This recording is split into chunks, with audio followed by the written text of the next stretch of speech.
removing this plastic output, delivery output for Wincor. Just slightly move it out. A very tiny screwdriver. Yes, very easy. So after repairing it, fixing it back, slide it in, make sure this thing is inside. This one is inside. Here also inside. This one a bit difficult, maybe just give it a knock. Done. So this one is sitting inside. On top. This one sitting inside. Yeah, just, yep, then it's locked.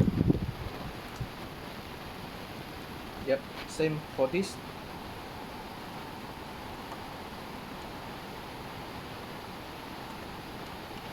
Yep, so it's locked.